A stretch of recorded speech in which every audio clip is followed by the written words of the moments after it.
Bom, vamos lá então. Para quem tiver paciência, essa aula vai ser de bastante ajuda. Eu digo paciência porque eu vou tentar fazer bastante exercícios, tá?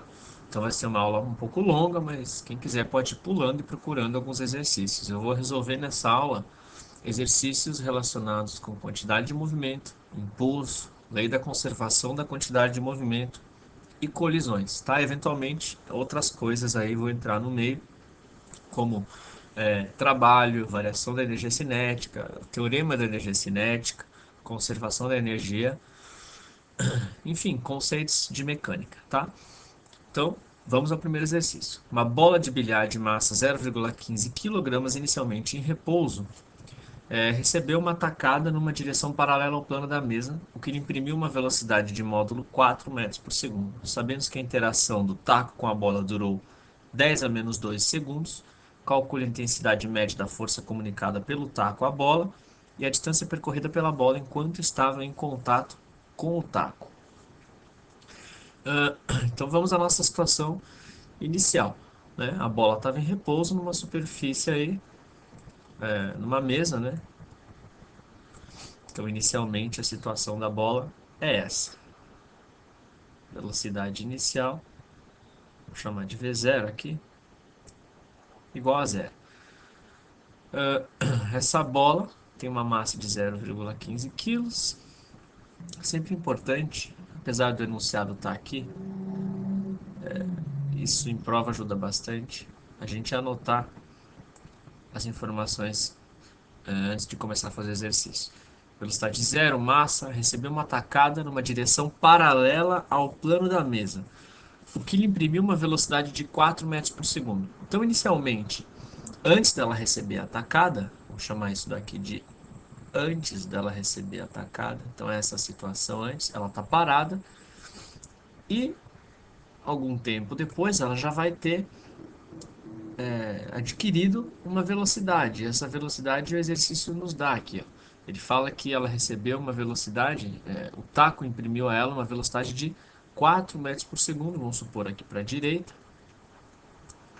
A velocidade que ela tem, vou chamar de velocidade final, 4 metros por segundo. Na verdade, é a velocidade que ela tem imediatamente depois de receber a tacada.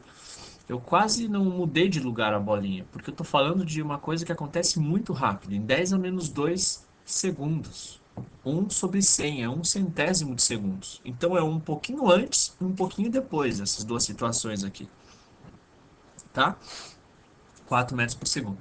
Sabemos que a interação durou 10 a menos 2 segundos. Então a interação entre o taco que bateu na bola e a bola dura 10 a menos 2. Então esse é o meu ΔT, é o intervalo de tempo durante o qual o taco e a bola permanecem em contato. De posse desses dados aí, então eu tenho que calcular a força média comunicada pelo taco à bola. Média, porque não tem como saber exatamente o valor dessa força. Ela vai mudando durante esses 0,01 segundos, tá? Mas na média dá para a gente calcular aí, utilizando, por exemplo, o teorema do impulso. Dá para fazer usando leis de Newton também, tá? Mas eu vou fazer usando o teorema do impulso nesse caso aí. Então, o teorema do impulso diz para a gente que o impulso aplicado por uma força é igual à variação da quantidade de movimento.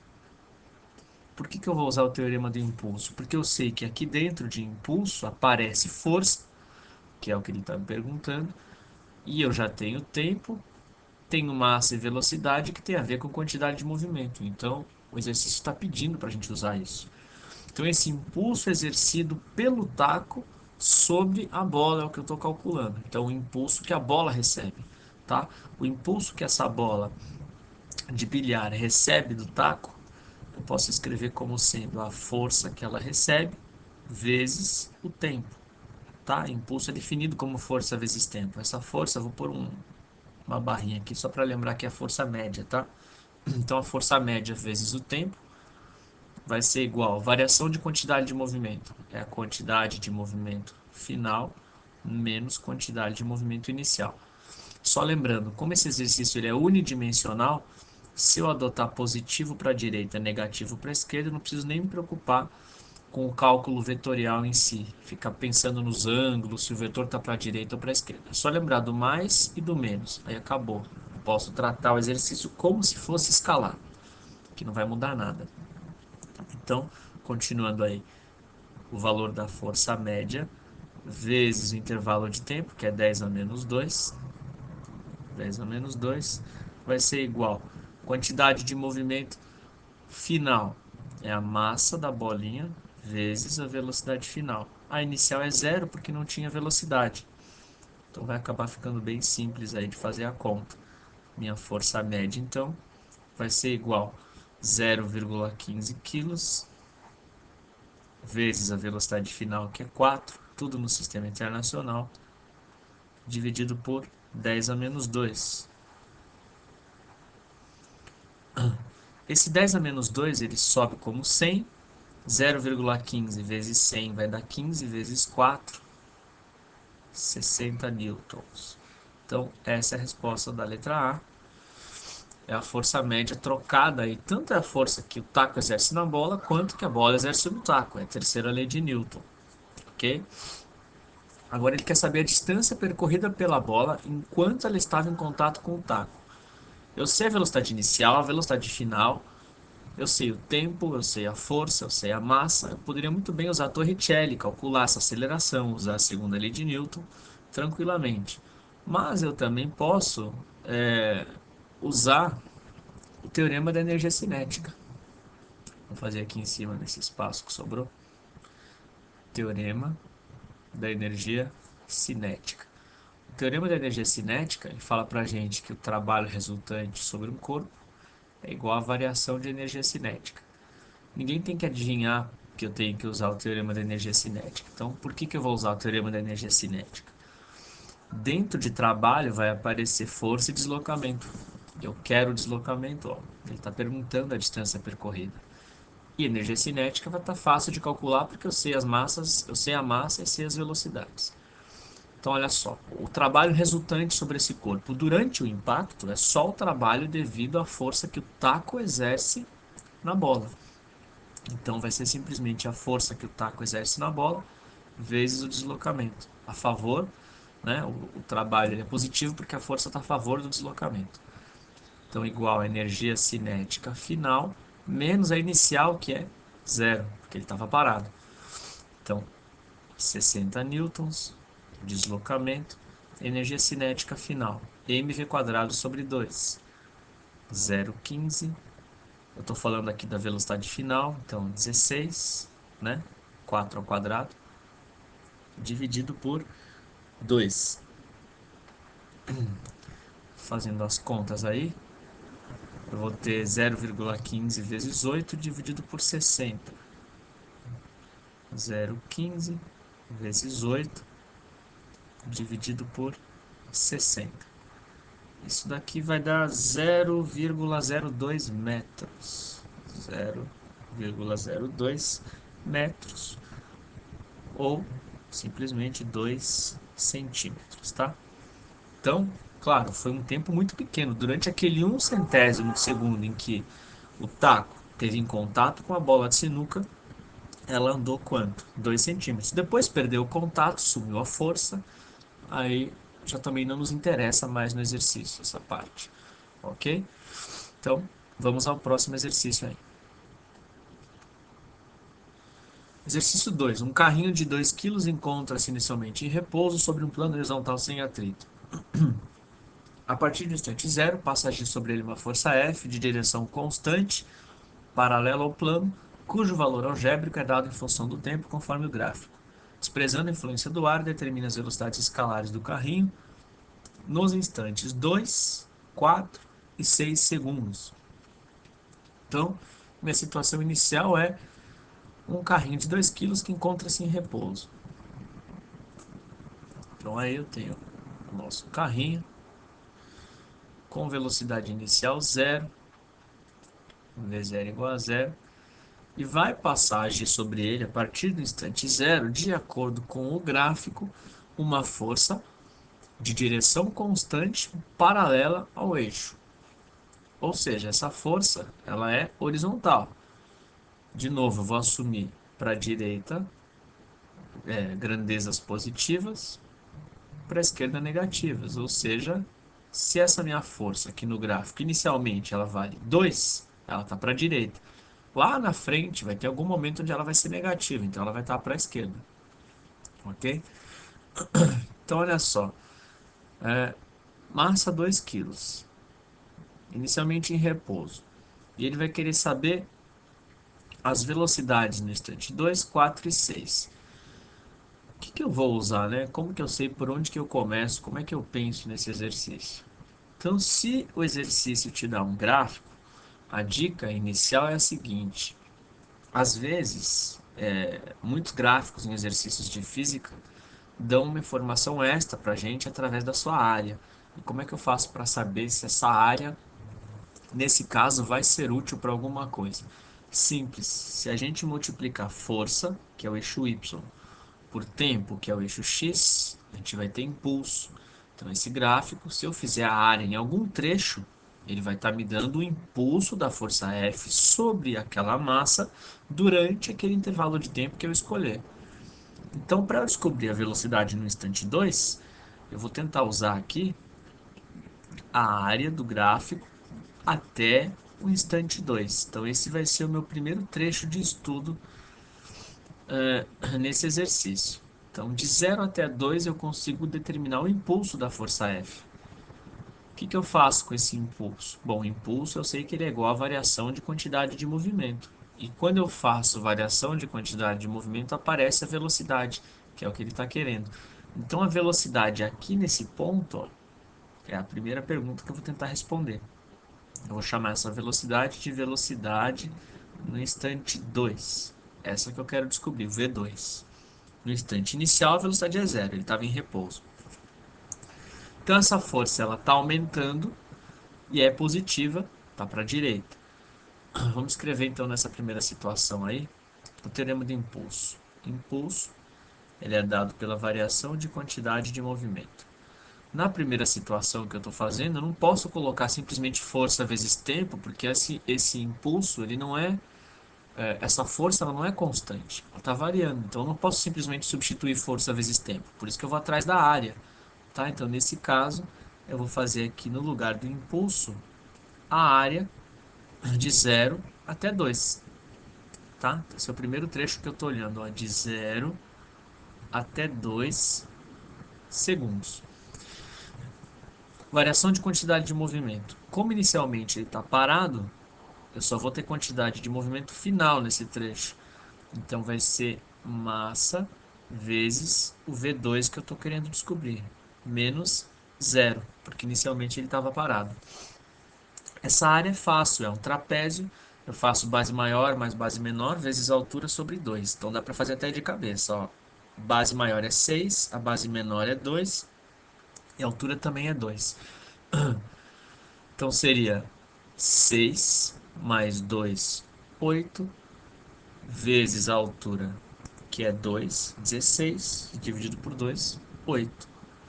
Então meu impulso nessa primeira situação aí, dado pela área, ficaria 8 igual a massa, que é 2 quilos, vezes a velocidade no instante 2. Eu já descubro a velocidade no instante 2 segundos. Então, meu V2, 4 metros por segundo. Então, esse foi o primeiro trecho daquele gráfico que eu analisei, ó, esse V2 aqui em cima, 4 metros por segundo. Para eu descobrir a velocidade no instante 4 segundos, aqui, ó, vou chamar de V4, eu tenho que escolher um outro trecho para pensar no teorema do impulso, para pensar na área. Esse outro trecho pode tanto ser de 0 até 4, quanto de 2 até 4. O que importa é que ele tem que incluir esse instante 4, senão ele não vai aparecer na minha variação de quantidade de movimento. Eu vou pegar o trecho de 2 até 4, que é essa outra área agora. De 2 até 4, eu continuo tendo um impulso devido à força que continua sendo positiva. Ela está diminuindo, é verdade, mas essa força está positiva. Então, através da área desse triângulo, eu vou fazer a mesma coisa que eu fiz na primeira situação. Então, agora eu estou analisando de 2 até 4 segundos. Então, de 2 a 4 segundos, de novo o teorema do impulso é igual a variação de quantidade de movimento. Meu impulso vai ser dado por essa área, base vezes altura sobre 2, ó. Base de 2 a 4 é 2, a altura é 6, então 2 vezes 6, 12, dividido por 2, 6. Então, meu impulso, na minha segunda situação, é 6. A variação de quantidade de movimento é a massa vezes a velocidade no instante 4, que agora é a minha quantidade de movimento final, está aqui, menos a quantidade de movimento inicial, que agora não é zero, é nesse instante 2, menos a massa vezes o V2 que eu já tenho. Então, 6 é igual massa 2, velocidade no instante 4, que é o que eu vou descobrir, menos 2, velocidade no instante 2, que vale 4. Isolando aqui, vai ficar 2V4 é igual a 6 mais 8. 6 mais 8, 14. Portanto, a velocidade no instante 4, 7 metros por segundo. Então, já sei a velocidade no instante 2. Aqui, ó, 4 metros por segundo. Velocidade no instante 4, 7 metros por segundo. Tá faltando a velocidade no instante 6. A velocidade inicial, deixa eu colocar aqui. Velocidade inicial valia zero. Tá faltando então a velocidade no instante 6. Eu vou chamar de V6. Eu vou fazer exatamente o mesmo raciocínio. Agora eu vou usar essa outra área, que vai de 4 até 6, esse último triangulinho aqui. A única diferença aí das outras é que a força está negativa. Então isso vai implicar numa diminuição da minha velocidade, tá? Ou seja, essa força ela vai estar desacelerando aquele carrinho. Então, último trecho que eu vou analisar, de 4 até 6 segundos. Impulso igual variação de quantidade de movimento. Então, efetivamente, o que interessa é essa força estar ao contrário. Se a força é negativa e a gente adotou positivo para a direita, quer dizer que o impulso vai ser para a esquerda, o impulso vai ser negativo também. Então eu vou lá, calculo a minha área, que aliás é idêntica a essa área anterior, porque os triângulos são idênticos, ó. Base 2, altura 6. Então também vai dar 6 o meu impulso, só que negativo, porque a força está oposta. Então, ó, menos 6, igual variação de quantidade de movimento. Massa vezes velocidade final, que agora é no instante 6, menos massa vezes a velocidade inicial, que agora é do instante 4, e eu já tenho. Então, menos 6 é igual a 2 vezes o V6, menos 2 vezes 7. Então, 2V6 vai ficar igual a menos 6, do outro lado, mais 14, 8. Ou seja, a velocidade no instante 6 volta a ser 4 metros por segundo. E agora a gente vai tentar analisar isso para ver se faz sentido. Acabou o exercício, tá? Será que faz sentido a velocidade aqui ser 0, depois ser 4, depois ser 7, depois ser 4 de novo? Faz sentido sim. Então, do instante 0 até o instante 4, eu tenho uma velocidade que ela é positiva, a todo momento ela é positiva e está para a direita. Ou seja, se eu tenho uma velocidade, uma força que ela é positiva, quer dizer que eu tenho uma aceleração que ela é positiva, porque essa força ela é a força resultante, tá? Só tem ela. Então eu tenho uma aceleração que é positiva. Então a todo momento, de 0 a 4 segundos, ele está aumentando a velocidade. O que muda de 0 a 2, de 2 a 4, é que de 2 a 4 ele não aumenta tanto quanto ele estava aumentando antes. A aceleração está diminuindo, mas continua sendo positiva, a favor da velocidade. Então aumentei bastante, depois aumentei um pouco a velocidade, foi até 7. E no último trecho eu desacelero. Como o tanto que eu acelero de 2 a 4 é idêntico ao tanto que eu acelero de 4 a 6, eu acabo voltando para o mesmo 4 que eu tinha aqui. Ó. Todo o impulso que a força exerceu na partícula de 2 a 4, ela tira, vamos dizer assim, exerce ao contrário de 4 até 6. Então, esse exercício tem uma certa simetria. como esses dois impulsos são numericamente iguais, acaba voltando a dar 4 aqui, tá? Então faz sentido sim. E era isso, tá? Próximo exercício. Então, nosso terceiro exercício aí. Exercício 3. Ao cobrar uma falta, o jogador de futebol chuta uma bola de massa 4,5 e 10 ao quadrado gramas. No lance, o seu pé comunica à bola uma força resultante de direção constante, cuja intensidade varia com o tempo, conforme o seguinte gráfico. Então, bem parecido com o exercício anterior, por enquanto. Sabendo que no instante inicial a bola estava em repouso, determine o módulo da quantidade de movimento no instante 8 vezes 10 a menos 2, que é o final do chute aqui no gráfico, e o trabalho realizado pela força que o pé do jogador exerce na bola. Então, de novo, inicialmente, exatamente a mesma situação. Temos um corpo que está em repouso e ele vai receber um impulso devido a uma força aí que vai ser exercida sobre ele. Então, velocidade inicial zero, a gente adota para a direita positivo novamente. Então, ele me deu aqui a massa em gramas, lembrando que se eu for usar essa massa depois tem que estar em quilos, tá? Para responder, de novo tem que prestar atenção no começo nesse gráfico. Ele não me deu gráfico à toa. Força com tempo pode me dar impulso, mas qual trecho que eu vou usar? Se eu quero descobrir a quantidade de movimento aqui no instante final, vou fazer com que esse instante final faça parte do trecho que eu vou analisar. Eu vou pegar o movimento todo, do início para o fim, porque aqui no início eu sei que a quantidade de movimento, vou chamar de Q0, é igual a zero. A quantidade de movimento inicial é zero. E o que ele quer saber é o valor da quantidade de movimento final, meu QF aqui, ó, né? Quanto que vale o módulo da quantidade de movimento da bola nesse instante final aqui.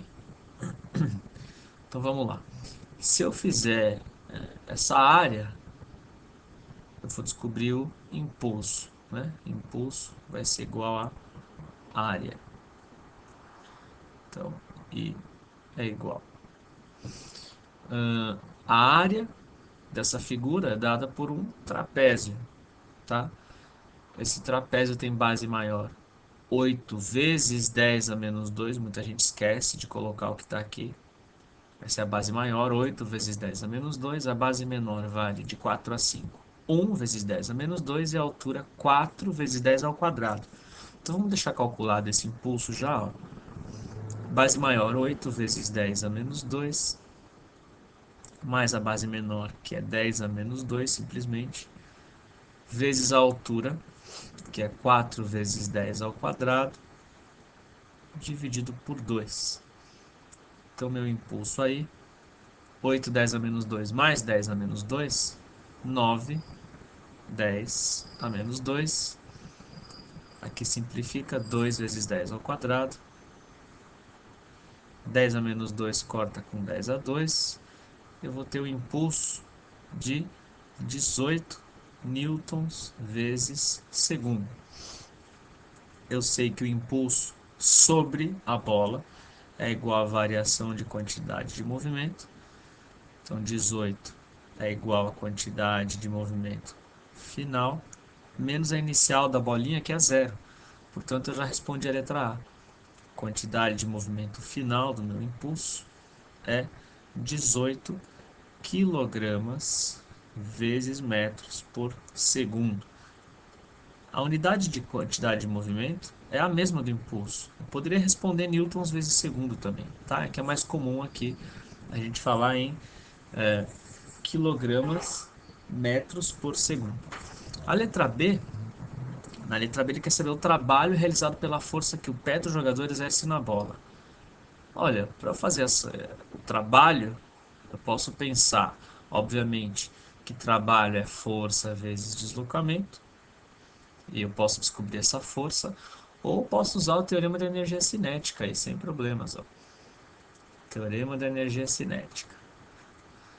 Trabalho resultante é a variação da energia cinética. Então, como essa força é a única resultante sobre a bola durante esse choque, Posso fazer aqui trabalho resultante igual a energia cinética final menos a inicial, que é zero. Por quê? Porque não tinha velocidade, a bola estava em repouso. Então, meu trabalho resultante, que é o que ele está perguntando, vai dar simplesmente a energia cinética final.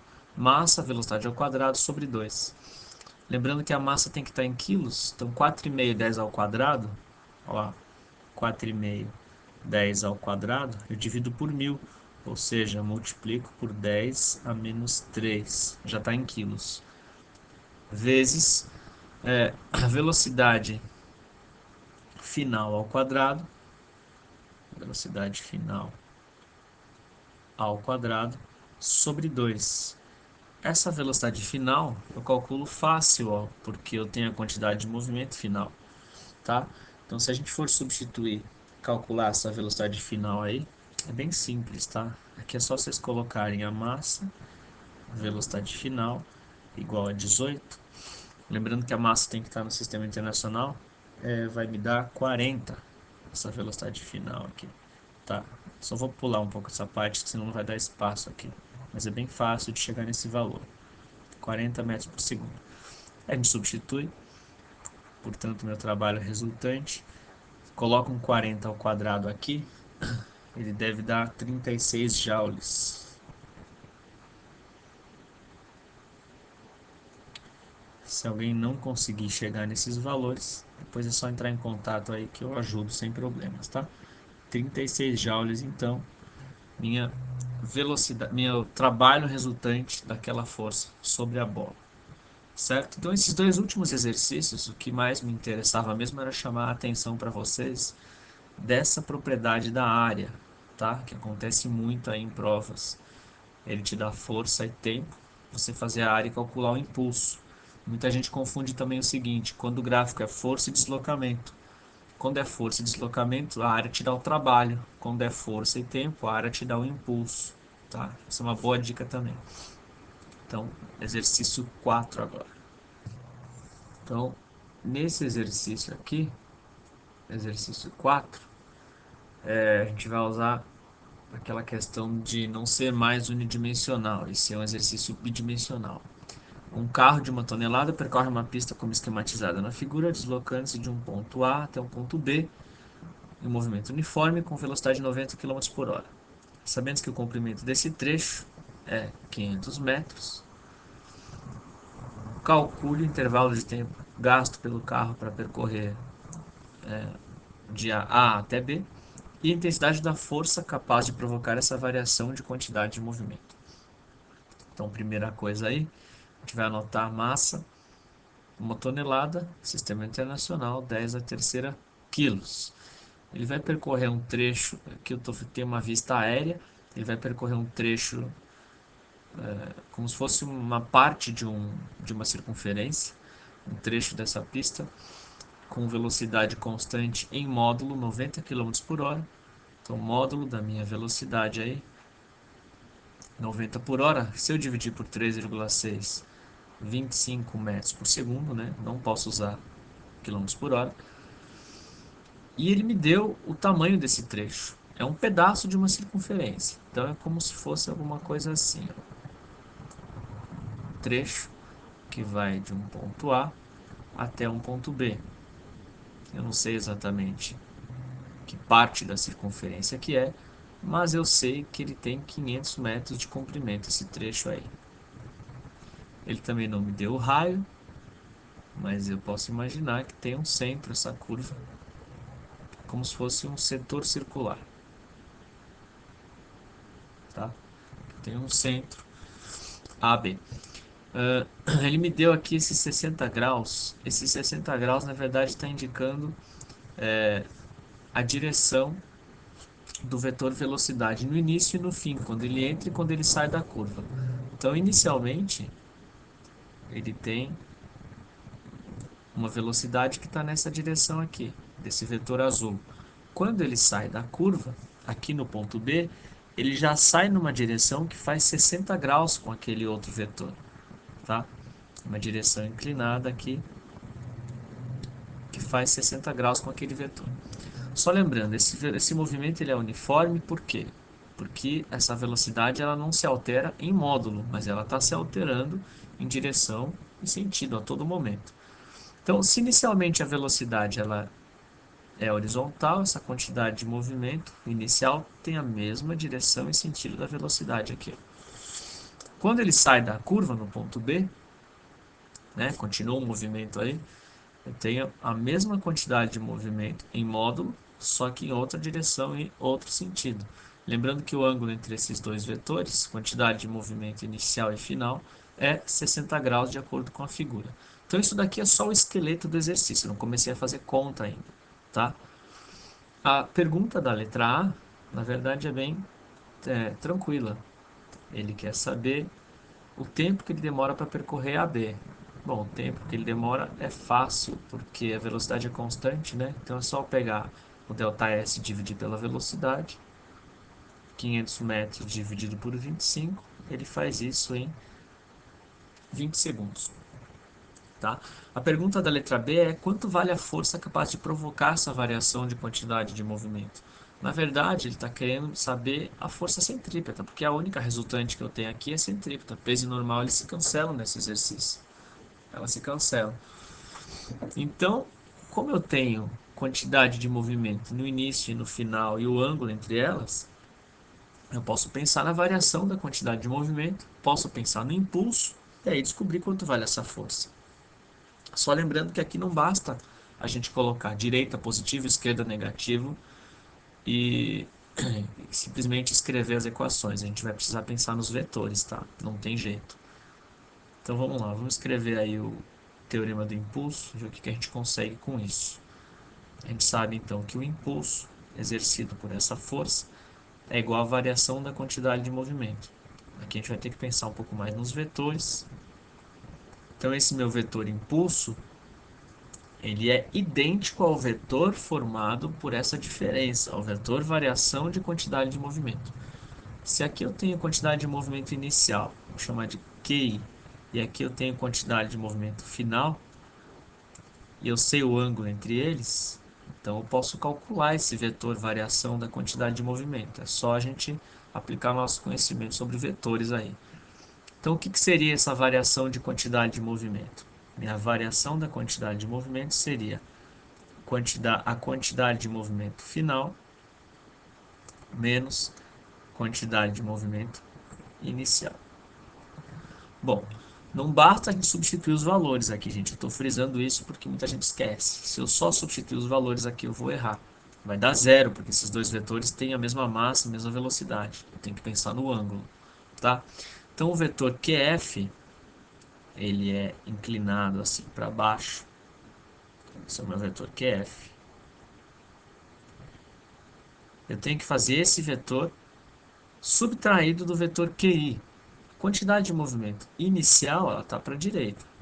Aqui, ó. Seria esse vetor aqui, QI. Mas eu não quero fazer o vetor QF mais o vetor QI. Eu quero fazer o vetor QF menos o vetor QI. Então, eu tenho que fazer o vetor QI oposto. Menos o vetor QI seria um vetor oposto ao vetor QI. E o ângulo entre esses dois aqui é fácil de perceber também. É só olhar aqui na figura, ó. Se essa direção forma com essa 60 graus, aqui eu só posso ter 120, tá? Então esse ângulo entre os dois vetores, ele vale 120. O que eu preciso descobrir é o meu ΔQ. Onde está o meu ΔQ? Meu ΔQ é o resultado dessa diferença entre esses dois vetores, ó, QF menos QI. Ou seja, é o vetor QF somado com o vetor menos QI. Se eu juntar esses dois, eu vou descobrir exatamente o vetor ΔQ, que é o vetor impulso. Então, eu já vou escrever o próprio impulso aqui, ó. I. Como é que eu faço uma soma de dois vetores que formam 120 graus? Lei dos cossenos aplicada para vetores. Então vai ser o seguinte, meu impulso ao quadrado vai ser dado pelo vetor, pelo módulo, né, desse vetor QI aqui, que aliás, quanto que vale o módulo desses vetores quantidade de movimento? massa vezes velocidade, né? Então 10 a terceira vezes 25. Os dois, tá? Os dois têm o mesmo valor. Então vai ser esse vetor 25 vezes 10 a terceira ao quadrado, mais o outro vetor que é idêntico, 25 vezes 10 a terceira ao quadrado. Na lei dos cossenos, quando a gente aplica ela para vetores, aqui não é menos como na matemática, aparece um mais aqui, tá? Mais duas vezes esse vetor vezes esse, ou seja, 25 vezes 10 a terceira ao quadrado, 25, 10 a terceira ao quadrado, cosseno de 120, que é menos meio. Então, eu vou ficar aqui com o impulso ao quadrado é igual. Apesar de assustar um pouco, vai ficar bem fácil, porque se 2 vezes menos meio dá menos 1.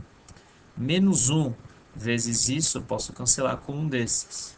Sobrou só um deles aqui, então.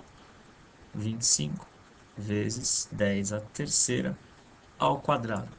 Tire esses quadrados, eu descobri já o meu vetor impulso. Então, 25 vezes 10 a terceira. Esse é o meu impulso, né? O módulo do meu vetor impulso. 25 vezes 10 a terceira, newtons vezes segundos. Se eu já sei o impulso e na letra A eu sei o tempo, eu calculo o valor dessa força que ele estava me perguntando aí, tá? Então, impulso é igual a força vezes o tempo, força vezes tempo. Então, eu vou chegar aí em 25, 10 a terceira, igual a força vezes 20. Ou seja, o módulo dessa força aí que eu estou procurando vai ser dado pela seguinte expressão: 25, 10 a terceira dividido por 20. Né? 25.000 dividido por 20. Eu tiro um zero, fica 2.500 dividido por 2. 1.250 newtons, ok? Então esse vai ser o valor da força que ele está procurando na letra B. Então é um exercício um pouco diferente dos outros, justamente porque ele envolve essa questão dos vetores, é o que eu vinha sempre frisando. Exercício unidimensional não precisa pensar nisso, é só mais e menos. Quando o exercício for bidimensional, pensa nos vetores, tá bom? Ok, vamos aí então para o nosso próximo exercício. Então, exercício 5. Dois blocos A e B de massas 2 e 4 kg encontram-se em repouso sobre um plano horizontal perfeitamente polido, ou seja, sem atrito. Entre os blocos há uma mola de massa desprezível comprimida que está impedida de se expandir por causa de um barbante que conecta os blocos. Num determinado instante, queima-se o barbante e a mola se expande, impulsionando os blocos. Sabendo que o bloco B adquire velocidade de 3 metros por segundo, que a influência do ar é desprezível, determina a intensidade da velocidade adquirida pelo bloco A e a energia potencial elástica armazenada na mola antes da queima do barbante. Esse exercício ele envolve somente forças internas, ou seja, através da mola, o bloco A empurra o bloco B empurra o bloco A, peso e normal são cancelados, não tem força de atrito nem com o ar, nem com o chão, logo, a quantidade de movimento se conserva, se trata de um sistema isolado. Então, eu posso falar aí que a quantidade de movimento que eu tenho antes de cortar o barbante, né, esse vetor, o módulo dessa quantidade de movimento antes é igual, vou escrever antes aqui para não confundir com A e B. Antes é igual à quantidade de movimento que eu vou ter depois. Exercício é unidimensional, direita positivo, esquerda negativo. Então, como antes estava todo mundo parado, o bloco A e o bloco B, a quantidade de movimento era zero. Depois, ele me deu alguma coisa importante aqui. Ó. No determinado instante, Sabendo que o bloco B adquire velocidade 3, ele vai querer saber a velocidade do bloco A. Então, como eu não sei a velocidade do bloco A, eu vou escrever assim, ó, massa de A, velocidade do bloco A. Depois, normalmente quando a gente vai escrever velocidade depois de um certo evento, a gente coloca o símbolo linha, para saber que é depois, tá? Uma maneira de organizar aí. Mas, do bloco B eu já conheço, ó, massa 4, e a velocidade do bloco B é 3 metros por segundo, obviamente, para a direita. 4 vezes 3. Como eu sei a massa do A, eu já descubro aqui, ó. Então vai ficar 0 é igual a 2 velocidade do bloco A mais 12, ou seja, a velocidade do bloco A vai ser menos 6, que faz sentido, porque menos 6 significa que o A vai para a esquerda. Então, menos 6 metros por segundo. Então, bem tranquilo aí de resolver a letra A. Depois, letra B. Qual a energia que ele tinha armazenada antes da queima do barbante? Se não tem atrito, eu posso dizer que toda aquela energia que ele tinha antes armazenada aqui potencialmente, que é potencial elástica, acabou se convertendo depois em energia cinética dos dois corpos. Então, olha o que eu vou falar. Eu vou falar que a potencial, energia potencial elástica que eu tinha antes vai ser igual à energia cinética depois, mas só que dos dois blocos, do bloco A mais a energia cinética do bloco B. Ou seja, a energia no meu sistema. Então não é nenhum nem outro, é dos dois juntos. Então a energia potencial elástica que eu tinha antes, não precisa colocar K, X ao quadrado, porque não foi isso que ele perguntou. Ele quer saber a energia potencial. Energia potencial elástica. A energia cinética que o bloco A vai adquirir é dada por massa, velocidade ao quadrado, sobre 2. 2 vezes menos 6 ao quadrado, pouco importa esse sinal menos, 36, sobre 2, mais a energia cinética do bloco B, 4, velocidade do bloco B, 3 ao quadrado, 9, dividido por 2. Então, minha energia potencial elástica que ele tinha antes, acumulada aí, vai ser dada por 36 mais 4 por 2, 2 vezes 9, 18. Energia potencial elástica. 36 mais 18, então 36 mais 10, 46. 46 mais 8, 54 joules. Essa era a energia que ele tinha acumulado antes de cortar o barbante, certo? Então esse exercício foi um pouquinho mais simples aí, usando conservação da quantidade de movimento e da energia. Ou seja, esse sistema ele é ao mesmo tempo sistema isolado e sistema conservativo. Vamos ao nosso sexto exercício aí. Na figura o bloco A de massa 4m e a esfera B de massa m encontram-se inicialmente em repouso, com A apoiado num plano horizontal. Largando-se a esfera B na posição indicada, ela desce, descrevendo uma trajetória circular, 1/4 de circunferência, de 1 metro de raio e centro em C. Desprezando todos os atritos, bem como a influência do ar, e adotando gravidade 10, determina os módulos das velocidades de A e B no instante em que a esfera perde o contato com o bloco. É um pouquinho assustador esse exercício, mas não é tão difícil. Então essa esfera B, ela vai ser solta aqui em cima desse apoio. Esse apoio tem a forma de uma circunferência. Na medida em que B vai deslizando, na medida em que B vai deslizando e vai adquirindo uma velocidade maior aqui, o A também vai andar para a direita, né? Porque não tem atrito entre A e esse chão aqui.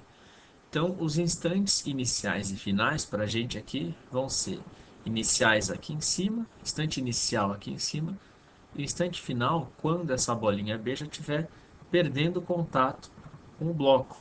Quando essa bolinha B tiver uma velocidade aqui, ó, para a esquerda. Então, isso aqui vai ser o meu inicial, isso aqui vai ser o meu final. Bom, inicialmente está todo mundo em repouso. E como a gente já viu, se aqui só atuam forças entre B e A e B, isso é um sistema isolado, tá? Ah, então eu posso dizer aqui que a minha quantidade de movimento inicial vai ser igual à quantidade de movimento final aí, tá? Então, quantidade de movimento antes ou inicial, tanto faz, igual à quantidade de movimento depois. Um pouquinho antes aí, um pouquinho antes não, nesse momento onde eu solto essa esfera B, está todo mundo em repouso, tanto a esfera quanto esse apoio A aí, a quantidade de movimento é zero. Aqui no final, a bolinha B vai ter uma velocidade VB para a esquerda e esse corpo A, o apoio A, vai ter uma velocidade que eu vou chamar de VA para a direita. Então vou escrever assim, ó, quantidade de movimento depois. Massa da bolinha, não, massa do apoio A vezes velocidade do apoio, mais massa da bolinha B, velocidade da bolinha B. Mas a gente sabe a relação entre as massas, então a gente escreve massa do apoio 4m vezes a velocidade, mais a massa da bolinha, que é m, vezes a velocidade. A gente passa para o outro lado, esse mvb aqui, fica menos m v' igual a 4m v'. Corta as massas e a gente chega na conclusão de que a velocidade B, né, da esfera B, ela vai ser menos 4 vezes a velocidade de A, tá? Por causa da questão das massas aí. A gente sabe também o raio dessa circunferência, ou seja, a altura que essa bolinha B desce. Então, a outra informação que ele nos dá aqui é esse raio, 1 metro. Só lembrando a pergunta aqui que é bastante importante, ele vai querer saber as velocidades tanto de A quanto de B nesse momento onde a esfera B perde contato. Só com essa equação aqui eu não consigo descobrir, porque eu tenho uma velocidade em função da outra e eu preciso descobrir as duas. Então está faltando alguma equação. Da quantidade de movimento a gente não consegue mais tirar nada. A gente vai ter que pensar então um pouco na questão da energia. Como ele falou que não tem nenhum tipo de atrito, a gente poderia usar a conservação da energia ou, o que é mais fácil até nesse caso, usar o teorema da energia cinética. Então, muito exercício dá para resolver com qualquer um desses dois jeitos, tá? Então, o trabalho resultante nesse meu sistema igual a variação de energia cinética. A gente vai ver se daqui dá para tirar mais alguma informação aí útil para a gente poder resolver. Então, nesse meu sistema aí, o trabalho resultante ele vem só do peso que está puxando o corpo B para baixo, tá? Por quê? Porque as outras forças que B exerce em A exerce em B, elas acabam se cancelando, tá? Pela terceira lei de Newton aí. Então, o corpo A não tem força, não é que não tem força-peso, o corpo A não sofre variação de energia gravitacional, ele não tem deslocamento vertical. Então, o trabalho resultante vai ser só o trabalho do peso na bolinha B. E quanto é o trabalho do peso na bolinha B? A massa da bolinha B vezes a variação de altura. A massa da bolinha B vai ser m. Esse trabalho, aliás, ele é positivo porque B está descendo. M vezes a gravidade vezes essa altura, essa queda, essa diferença de energia potencial gravitacional, na verdade, que é 1 metro aqui, ó. mg vezes 1. Então, mg vezes 1 igual, como eu estou falando do meu sistema, a variação de energia cinética seria então a energia cinética final do meu sistema, menos a inicial que é zero, já que está todo mundo parado. Então, aqui eu ficaria com m vezes 10 igual a energia cinética final do meu sistema, é a energia cinética final tanto do A quanto do B, porque eu estou pensando no sistema.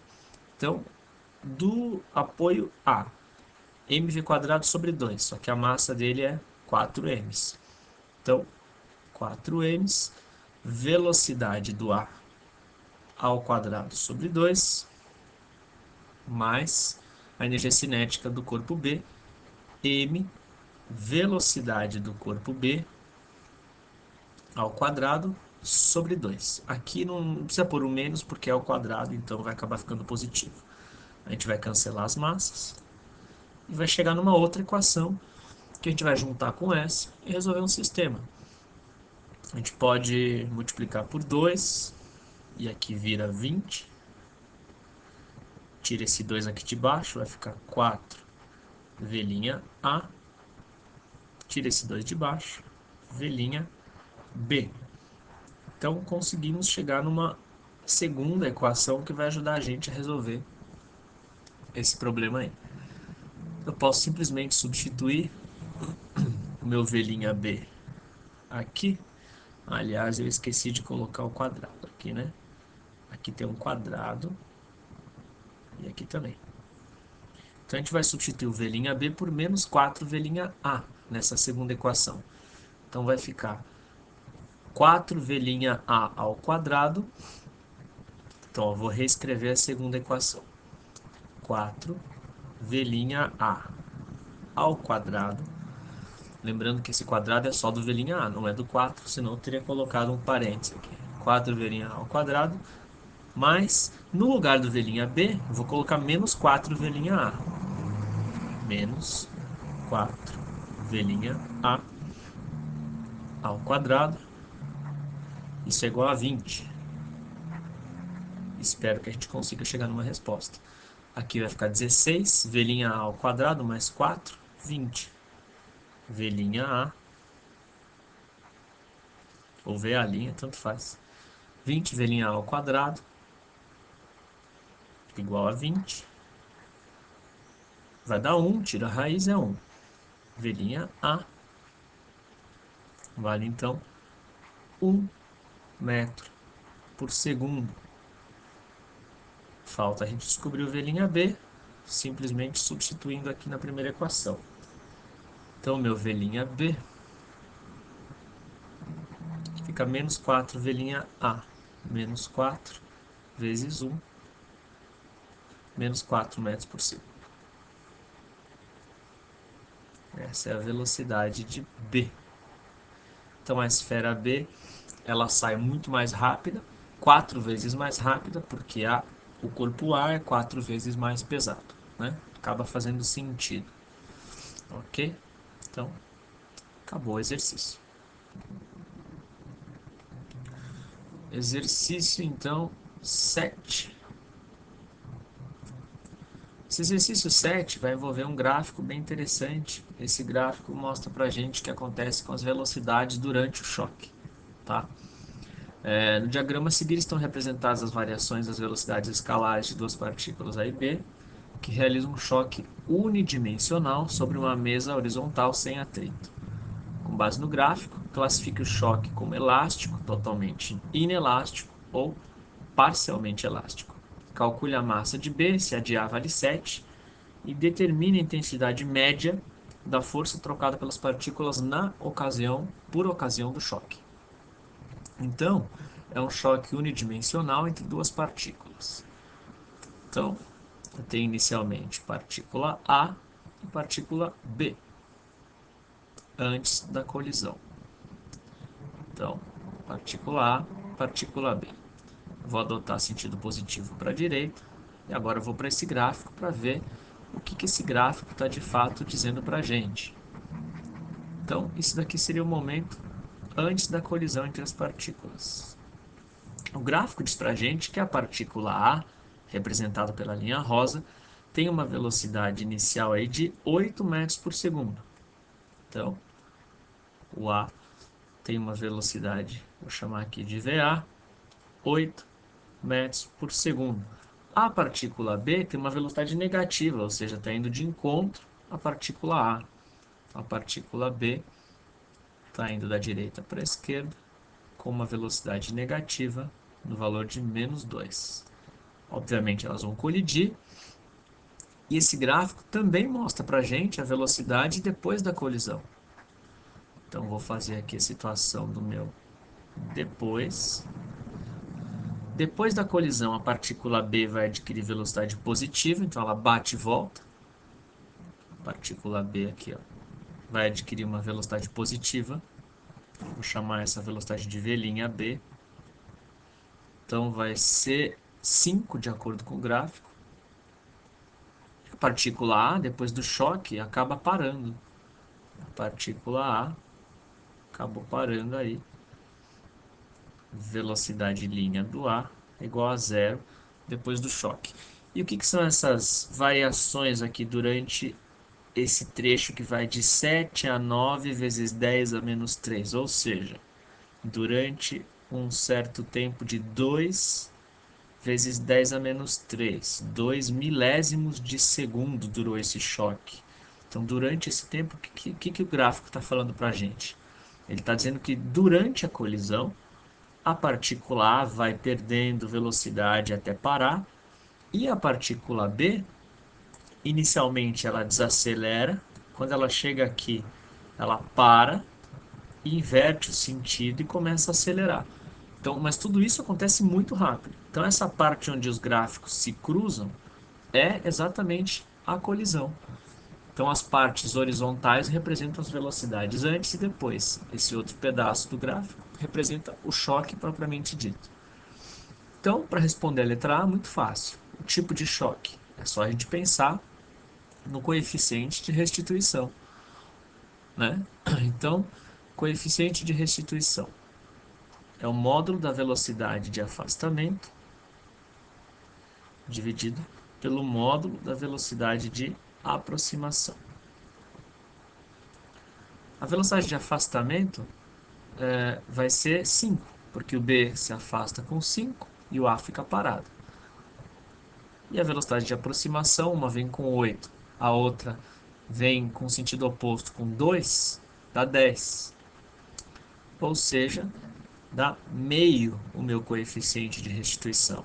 Se o coeficiente de restituição é um valor menor do que 1, a gente tem um choque dessas opções que ele me deu. Não é elástico, não é totalmente inelástico, ele é parcialmente elástico, tá? O que significa ser parcialmente elástico? Que ele não é totalmente elástico, ou seja, é um choque inelástico, tá? É a mesma coisa. Então, resposta da letra A, o choque a ele é parcialmente elástico. Parcialmente elástico, ou seja, a energia cinética diminui. Ok, essa parte era tranquila. Letra B. A massa de B, sabendo que a massa de A vale 7. Tranquilo, é só a gente fazer a lei da conservação da quantidade de movimento. Então, Q antes igual Q depois. A quantidade de movimento antes, então, massa de A, que ele me deu, é 7. 7 vezes 8, mais a quantidade de movimento do B, a massa eu não conheço, mb vezes -2. Depois, o A não tem quantidade de movimento, eu só vou ter a do B. Então, mb vezes 5. Aí eu vou ficar aqui com -2, passa para o outro lado, vai ficar então 7mb igual a 56. Portanto, a massa de B é 8 quilos. Também fácil essa letra B. Vamos à letra C. Determine a intensidade da força trocada entre as partículas por ocasião do choque. Aí a gente já tem que pensar no impulso, que é onde vai aparecer força, né? Impulso, força vezes tempo. A questão é, onde a gente vai estudar esse impulso? Tanto faz, eu posso estudar o impulso na partícula A ou na partícula B, já que o impulso é o mesmo nas duas partículas. Como assim é o mesmo? Pela terceira lei de Newton, a força que A exerce em B é a mesma que B exerce em A, o tempo de colisão é o mesmo para os dois, o impulso que A exerce em B tem o mesmo módulo, apenas sentido oposto, certo? O A exerce no B o impulso para a direita, B exerce no A o impulso para a esquerda. Então eu vou estudar aqui o impulso na partícula A, tá? O impulso sofrido pela partícula A, além de ser dado por força vezes tempo, né, ele pode ser dado pela variação de quantidade de movimento. Aqui, ó, variação da quantidade de movimento, que é o teorema do impulso. Sobre a partícula A, eu não estou fazendo a variação da quantidade de movimento do sistema. Então, variação da quantidade de movimento na partícula A é quantidade de movimento final da partícula A menos quantidade de movimento inicial da partícula A, igual a força que ele quer descobrir, e o intervalo de tempo a gente já tem, ó, 2 vezes 10 a menos 3. 2, 10 a menos 3. A quantidade de movimento final da partícula A vai ser zero. Então aqui eu vou ficar só com menos a massa da partícula A, que ele me deu, vale 7. A velocidade inicial da partícula A, 8, igual a F, 2, 10 a menos 3. Então essa força ela vai dar um valor negativo, vai ficar menos 56 dividido por 2, 28. E esse 10 a menos 3 vai subir, menos 28.000 newtons. Por que deu negativo? Porque a força que a partícula A recebe está para a esquerda. Ele queria a intensidade da força, ele quer saber o módulo, tá? Então o módulo dessa força que ele está perguntando na letra C vai ser 28.000 newtons. Tanto na partícula A quanto na partícula B. Ok? Exercício relativamente fácil. Oitavo exercício. João, no ato de gentileza, empurra horizontalmente uma poltrona de 10 quilos para Maria, massa 50 quilos, que a espera em repouso num segundo plano horizontal, 0,80 metros, abaixo do plano em que se desloca João, conforme indica a figura. A poltrona é empurrada a partir do repouso de A até B, ao longo de 4 metros, por uma força constante de 25 newtons. Em B, ela é solta, descendo uma pequena rampa e atingindo Maria com velocidade v, que se senta rapidamente. Com isso, o sistema poltrona-Maria passa a se deslocar com velocidade v'. Desprezando os efeitos do ar e também os atritos sobre a poltrona, considerando-se gravidade 10, determina o trabalho da força aplicada por João sobre a poltrona no percurso de A até B, o valor de V e o valor de V'. Meio estranha essa gentileza do João, mas tudo bem. Vamos lá. A primeira pergunta é relativamente simples, ó, porque ele fala que João aplica uma força de 25 newtons nesse deslocamento de 4 metros, e ele quer saber o trabalho dessa força. Então, letra A, moleza. O trabalho da força F que o João está aplicando é simplesmente a força que está a favor do deslocamento vezes o deslocamento. Então, 25 newtons vezes 4, 100 joules. Tranquilo aí o trabalho da força do João. Depois ele quer o valor de V e o valor de V'. Então aqui de novo. A poltrona tem massa de 10 kg, ele vai empurrar ela e vai soltar ela nesse ponto B. Então em B ela é solta, descendo uma pequena rampa, atingindo Maria com velocidade V. Se não tem atrito, o que a gente vai poder falar? A gente pode falar que a energia que a poltrona tem aqui em cima é igual à energia que ela vai ter lá embaixo. E que energia a poltrona tem aqui em cima? Energia cinética, porque ela já está em movimento, e energia potencial gravitacional devido a essa altura. Quando ela vai atingir Maria, um pouquinho antes de atingir a Maria, ela só tem energia cinética. Então, primeira coisa, a gente precisa descobrir que velocidade que essa poltrona tem aqui em cima, que eu ainda não sei. Então, vou pensar nesse trabalho da letra A, vou usar o teorema da energia cinética. O trabalho resultante sobre a poltrona é igual à variação da energia cinética. energia cinética final, menos a energia cinética inicial da poltrona, que era zero, já que a poltrona estava em repouso. Então, o trabalho resultante a gente já sabe sobre a poltrona aí, vai dar 100. A energia cinética final da poltrona, que eu estou falando, é no ponto B, tá? Não é lá na Maria. Então, no ponto B, a minha poltrona tem uma energia de mv quadrado sobre 2. 10 é a massa da poltrona, v ao quadrado, sobre 2. Tira um zero daqui, passo o 2 aqui multiplicando, vai dar 20. Então, velocidade ao quadrado da poltrona vai dar 20 aqui em cima. Eu vou deixar o quadrado porque talvez facilite um pouco as coisas. Agora eu vou para uma outra parte do exercício, que é igualar a energia que a poltrona tem aqui em cima com a energia que a poltrona tem antes de atingir a Maria. Então lá em cima a poltrona só tem, aliás, a poltrona tem cinética mais potencial gravitacional. Então a poltrona vai ter mv quadrado sobre 2 mais mg vezes a altura, que é 0,8. Quando atinge a Maria, lá embaixo, a poltrona vai ter uma velocidade diferente. Então, m, vou chamar de v' ao quadrado, sobre 2. Vou tirar essas massas, que essa situação não depende da massa da poltrona. O v quadrado aqui em cima, eu já sei que vale 20, ó, por isso que eu não tirei a raiz. 20 ao quadrado, mais g vezes 0,8, 10 vezes 0,8, 8, igual a v' ao quadrado, sobre 2. 18 vezes 2, 36, raiz de 36, 6.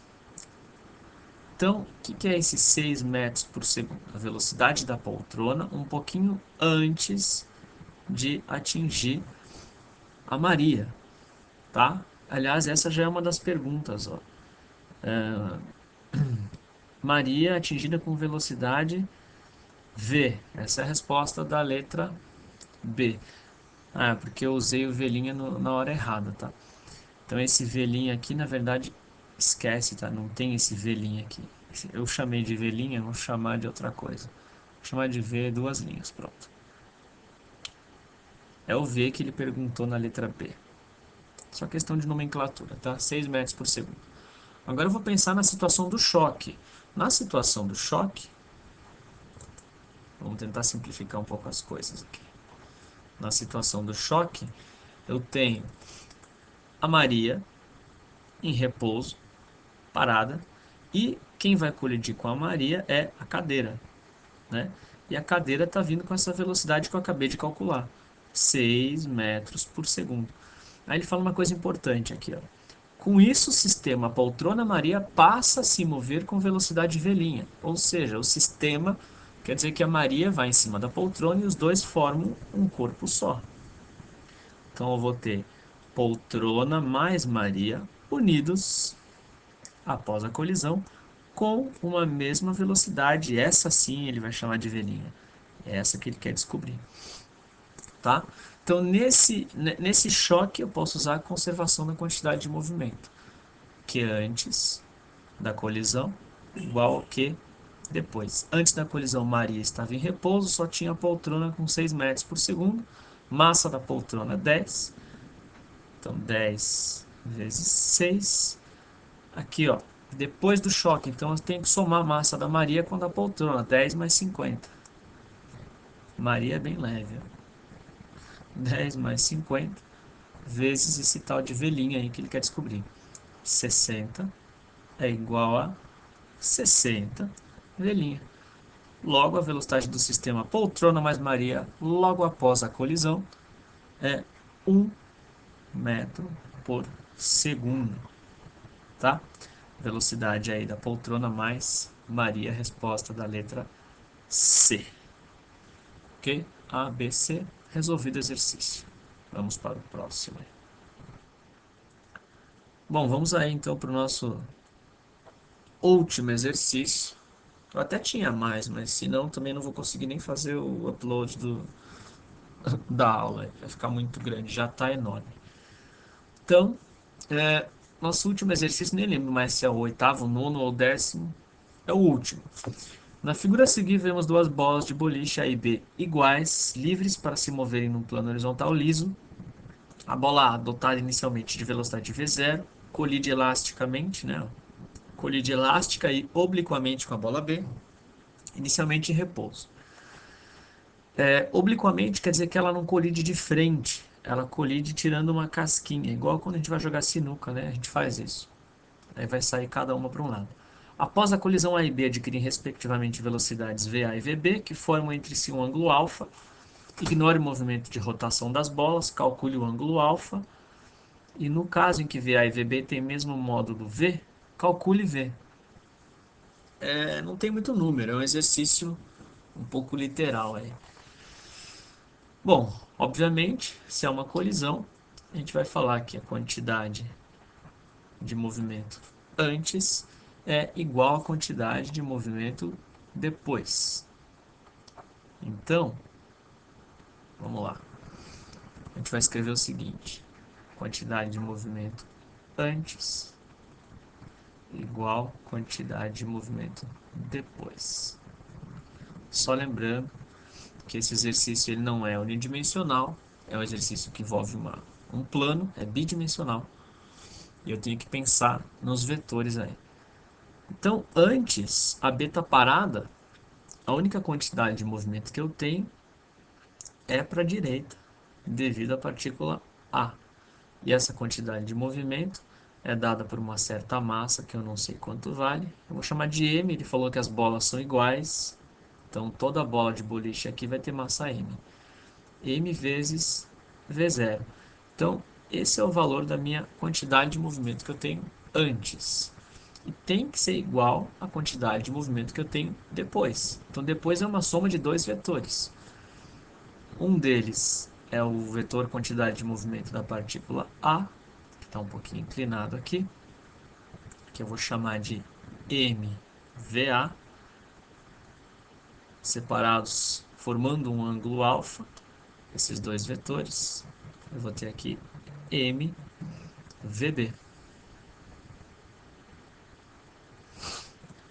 Ou seja, se eu for pensar aqui nessas massas, o vetor MV0 é igual ao vetor MVA mais MVB. Eu não preciso pensar no vetor quantidade de movimento. É como se eu estivesse cancelando essas massas. Eu posso pensar direto nas velocidades, que vai ficar mais fácil. Então, pensando só nos vetores velocidade, eu posso dizer que esses dois vetores juntos aqui, ó, VA, tem que colocar o ângulo aqui, tá? O vetor VA mais o vetor VB tem que dar o vetor V0. Por quê? Porque essa quantidade de movimento MVA mais essa quantidade de MVB vai dar o vetor MV0. Como se eu cancelasse, colocasse esse M em evidência vetorialmente. Tá? Isso pode fazer sem problemas. Então, o que eu posso dizer pensando nesses vetores? Que o vetor VA, vetor velocidade do A, mais o vetor velocidade do B, o vetor VB, se eu somar esses dois, obrigatoriamente, pela conservação da quantidade de movimento, eu vou ter o vetor inicial V0, tá? Isso é uma equação vetorial que eu posso escrever aqui, ó. Então, o vetor V0 é igual ao vetor VA mais o vetor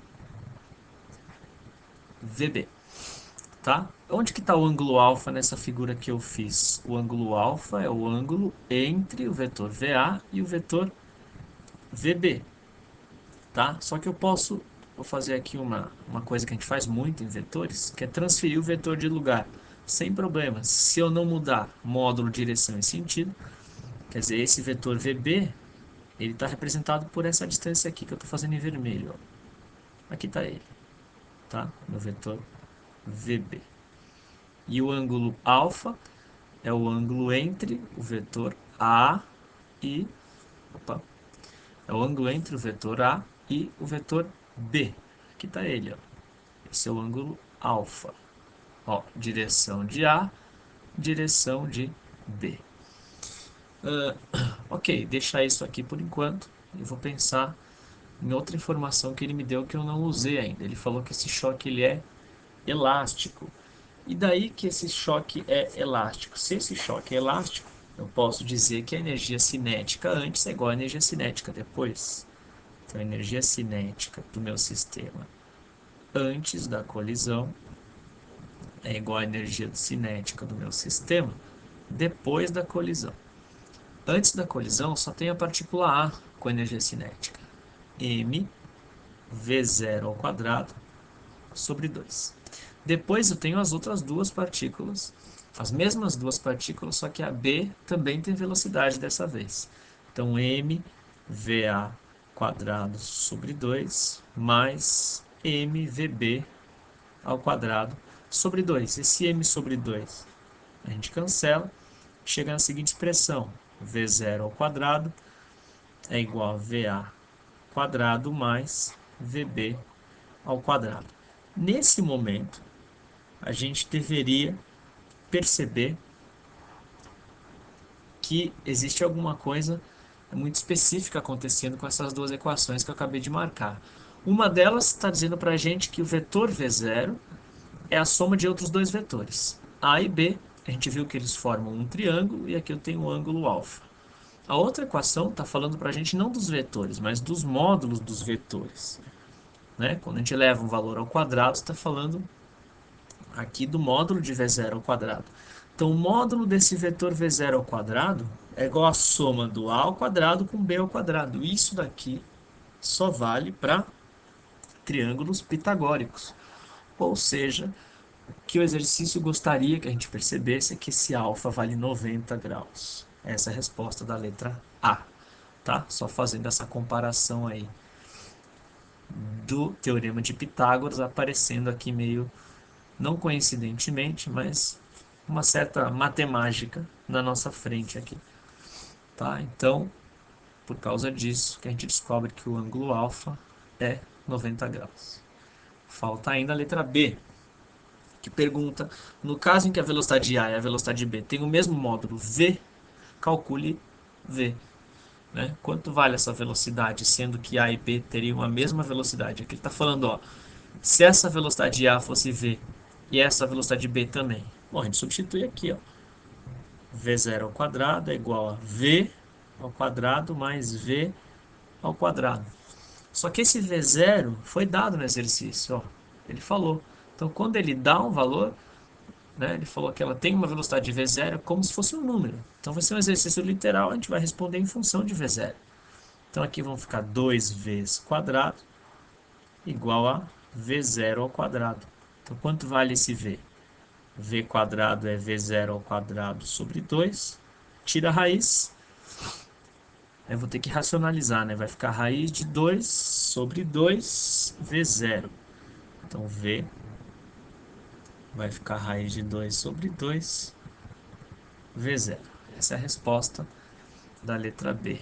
Raiz de 2 sobre 2 V0. Tá um pouquinho estranho, mas de novo eu escolhi esse exercício para frisar essa questão de essa questão vetorial quando o exercício não for unidimensional, tá bom? Se alguém não entendeu algum exercício da aula, pode me mandar uma mensagem pelo próprio canal. Se tiverem sugestões de exercícios envolvendo essa matéria, também pode pedir. Na medida do possível, eu vou fazendo, tá bom? Espero que tenha ajudado. Bons estudos a todo mundo.